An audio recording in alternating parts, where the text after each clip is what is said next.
Hello everybody, and welcome back to 5 Minute Crypto, the channel where we cover the most important crypto news in just 5 minutes, back again with another news episode. Starting off, Bittrex to delist privacy coins Monero, Zcash, and Dash in just 2 weeks.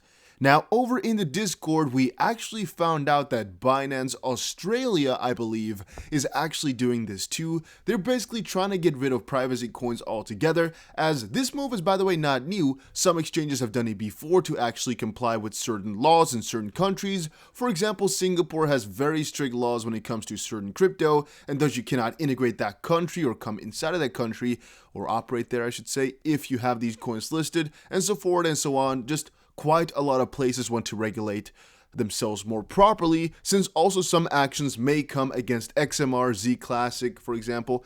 Dash, I didn't know too much about personally, but it's very sad to see that the whole crypto market is being regulated in such a sense. However, in this case, they haven't given any reason. It could also be just their own personal preference to just involve themselves less with hackers and whatnot. We don't really know exactly what's going on, but they've delisted, or at least they're going to, and it's very important to understand. Then, Grayscale refutes claims that it has liquidated XRP and XLM. So, by the way, make sure you press the like button because we have no ads.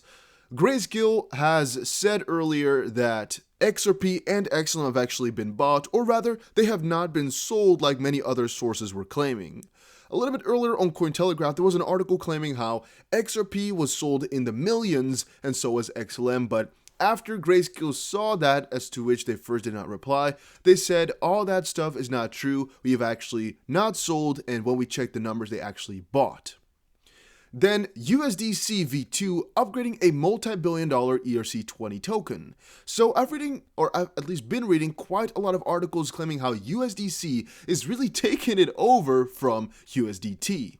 USDC is now a $3 billion market cap coin. Some places have actually stated $4 billion and so already, but let's take a little bit of a look here. USDC here is at $3.4 billion and going really, really splendid and quite amazing. And Tether right now being at 21 has definitely something to look out for, as they're increasing like freaking madmen. Now, even though I don't know how to show the market cap in this properly, so I'm not even going to attempt to do that, I can show you guys the market cap, at least partially, over on this little growth statistic. You can see January 2019, they were basically very, very small, having like 300 million or so a little bit earlier. And right now, start of 2021, they're over 3 billion. And it's to me quite interesting how this change has been happening. All guys I've been working within the crypto space would rather pay with USDC rather than USDT. And it's funny because about a year and a half ago, somewhere at the end of 2019, USDC was talked about by nobody that I knew, and right now is the most common payment method that I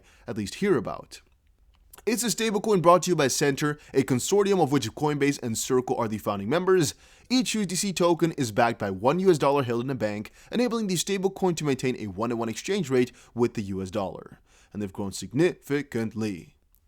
Then, hackers stole $120 million via 15 hacks in 2020 concerning DeFi. So DeFi, in my opinion, is a very interesting realm, as it allows for quite a lot of money to be made. However, yeah, it is also a very sketchy little world. I, to a certain degree, also don't get how these hackers get away with such huge amounts. Like, what are you going to do with $120 million if you cannot cash it out? You have only crypto, right? And since crypto is not accepted that globally, and if you're going to, for example, pay a Lamborghini, you'll still have to fill in quite a lot of paperwork, and they'll notice where you got the money from.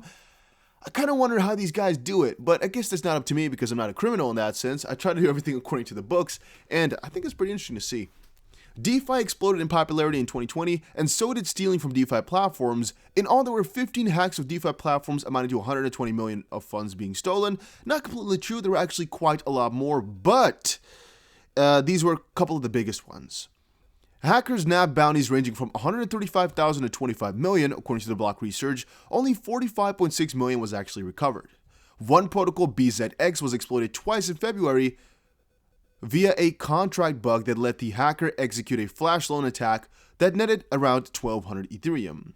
The DeFi hack with the largest stolen sum was LendF.me's $25 million attack. A reentrancy attack vector allowed a hacker to interact with the token contract as if they had lots of collateral, which they didn't, and the attacker then stole all the assets on the platform only to subsequently return them. That's actually pretty amazing to see. Then, Yearn Finance founder Andre Cronje launches Y-Credit. DeFi's star of the year has shared details of a new protocol called Y-Credit. It's been built to give users what Cronje calls tokenized yield credit.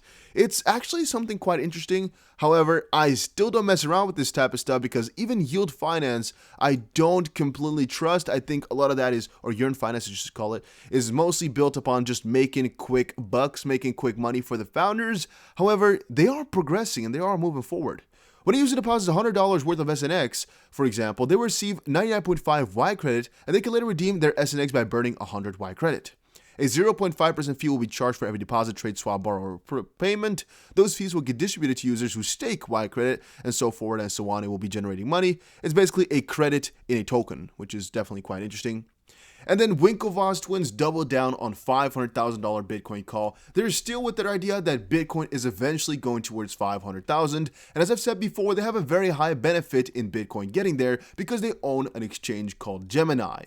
If Bitcoin goes up, more people trade it, more fees for them, which means more money, more riches. And also because they're significant Bitcoin holders, this would definitely be a huge amount of money for them once more. As I think it's pretty obvious to me, I think to most of you too, that this for them would be one of the biggest bullish things to make them rich. So them claiming all of this is just smart from a strategical and financial perspective, but yeah. Guys, that was it for today's video. Hopefully you all enjoyed it. If you did, make sure you press the like button and subscribe, and I'll see you guys again in another crypto video.